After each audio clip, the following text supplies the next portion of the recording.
Salam sejahtera bagi kita semua, Shalom. Kita bersyukur kepada Tuhan karena Tuhan baik bagi kita.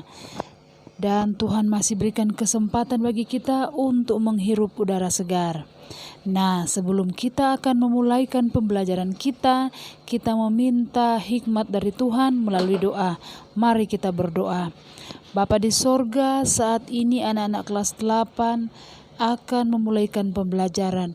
Biarlah Tuhan Engkau berikan hikmat akal budi kepintaran dari sorga, sehingga ketika mereka belajar saat ini, mereka boleh peroleh pengetahuan dari dalamnya. Terpujilah nama Tuhan, Engkau Allah yang baik. Dalam nama Yesus kami sudah berdoa. Amin. Judul pembahasan kita adalah cara dan saluran mobilitas sosial. Cara mobilitas sosial. Nah, kita kembali lagi di pelajaran sebelumnya. Apa itu mobilitas sosial? Mobilitas sosial adalah perpindahan posisi atau kedudukan seseorang atau kelompok dari satu lapisan ke lapisan yang lain. Oke. Mobilitas sosial, khususnya mobilitas vertikal ke atas, dapat dilakukan dengan beberapa cara. Yang pertama yaitu perubahan standar hidup. Contoh, Pak Budi mendapatkan promosi di perusahaannya sehingga mendapatkan gaji yang lebih besar. Lalu ia membeli mobil mewah sehingga status sosialnya meningkat. Yang kedua, perubahan tempat tinggal. Nah, tempat tinggal dapat menentukan status sosial. Misalnya, ketika dia sebelum mendapat pekerjaan, dia tinggal di tempat yang kumuh. Dan setelah dia mendapat pekerjaan dan jabatannya naik, maka dia sudah bisa tinggal di Citraland. Nah, ini adalah satu perubahan tempat tinggal. Ini adalah cara mobilitas sosial. Dan yang ketiga adalah perubahan tingkah laku. Nah, misalnya contoh, tadinya dia berpakaian biasa-biasa saja. Dan dia mulai rubah cara berpakaian seperti pejabat-pejabat. Bahkan ucapannya pun dia rubah dengan berbagai istilah-istilah yang tinggi. Dan juga DP kegemaran yang tadinya dia hobi bermain tenis. Setelah itu dia rubah hobinya menjadi pemain golf dan lain-lain sebagainya. Ini adalah perubahan tingkah laku. Nah, ada juga cara mobilitas sosial yaitu melalui pernikahan. Contohnya Cinderella. Cinderella tadinya dia adalah orang di kelas bawah dan dia menikah dengan seorang pangeran. Nah, itu contoh. Demikian juga ada seorang pria yang di kelas bawah, dia menikah dengan seorang wanita di kelas atas atau seorang princess. Dan yang terakhir adalah bergabung dengan organisasi tertentu. Contoh, dia bergabung dengan anggota Dewan Perwakilan Rakyat. Nah, ini status sosialnya dia berubah. Nah, yang kedua adalah saluran mobilitas sosial. Menurut Pitirim A. Sorakin, dalam mobilitas sosial, terutama mobilitas sosial vertikal ke atas, terdapat saluran-saluran tertentu dalam masyarakat. Saluran-saluran tersebut disebut sirkulasi sosial atau social circulation, yaitu sebagai berikut. Yang pertama, angkatan bersenjata. Ini dapat mengangkat status sosial secara otomatis. Misalnya, yang tadinya dia hanya tentara biasa dan pada akhirnya dia mendapat kenaikan pangkat dan kedudukannya juga secara otomatis naik. Dan yang kedua, lembaga keagamaan. Lembaga keagamaan dianggap sebagai lembaga yang luhur dan penting dalam masyarakat. Dan seseorang yang menjadi pemuka agama sangat dihormati meskipun mungkin sebelumnya status sosialnya tidak tinggi. Tapi ketika dia masuk dalam lembaga keagamaan, maka status sosialnya meningkat. Yang berikut, lembaga pendidikan. Yang tadinya dia hanya bersekolah di standar, karena dia sekolah lanjut, maka secara otomatis karena pendidikannya, maka status sosialnya pun berubah. Secara otomatis status sosialnya berubah searah dengan status pendidikannya. Yang berikut, organisasi politik. Organisasi politik dapat menjadi saluran mobilitas sosial bagi anggotanya.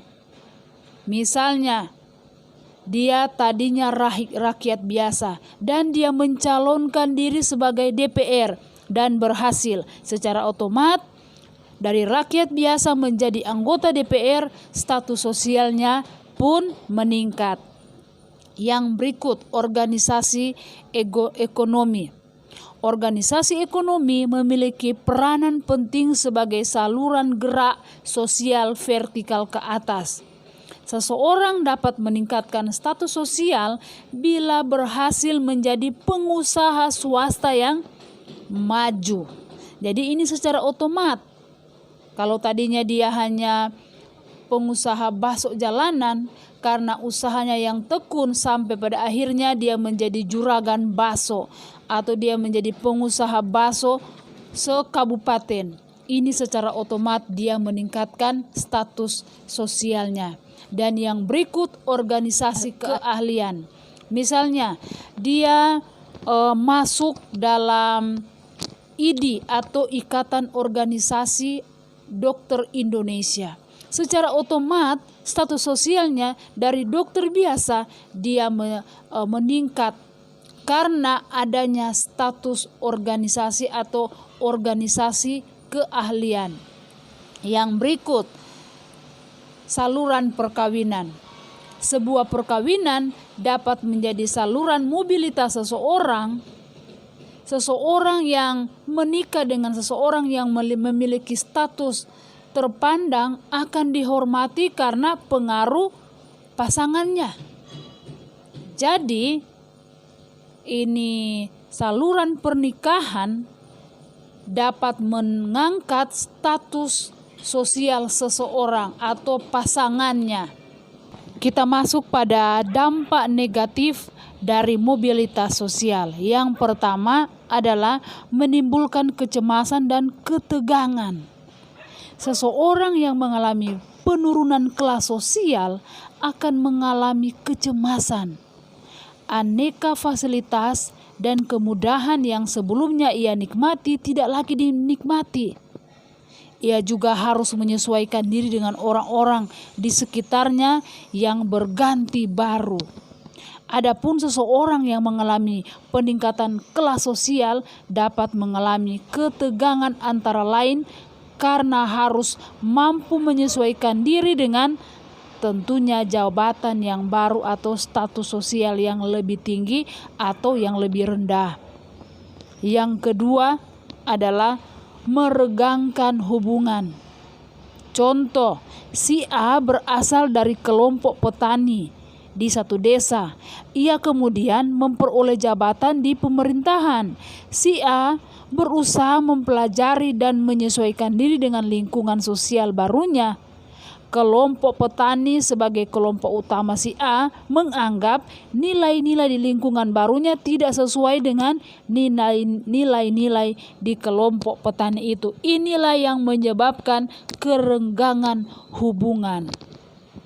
Yang ketiga, menimbulkan pertentangan atau konflik antar pribadi. Contohnya, Seseorang yang mengalami mobilitas sosial vertikal ke atas dapat menunjukkan perilaku yang berbeda dengan anggota kelompok yang tidak mengalami mobilitas sosial yang sama.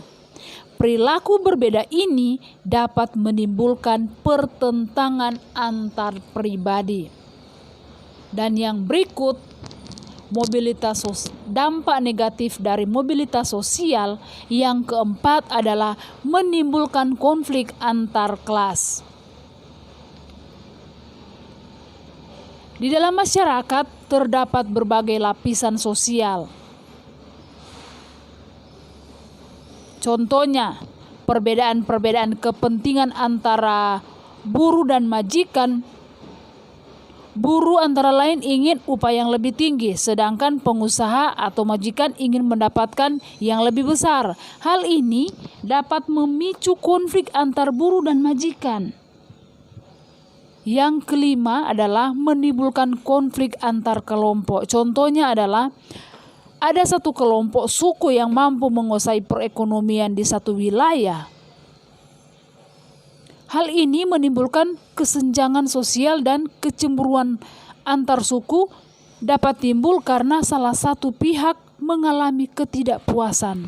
Dan yang terakhir adalah dampak negatif dari mobilitas sosial adalah menimbulkan konflik antar generasi. Konflik antar generasi umumnya terjadi antara generasi tua yang mempertahankan nilai-nilai lama dan generasi muda yang ingin mengadakan perubahan. Semoga kita mendapatkan hal-hal yang baik dari pembelajaran kita dan mari kita semangat untuk mobilitas yang baik. Terima kasih, sampai berjumpa. Tuhan memberkati. Bye-bye.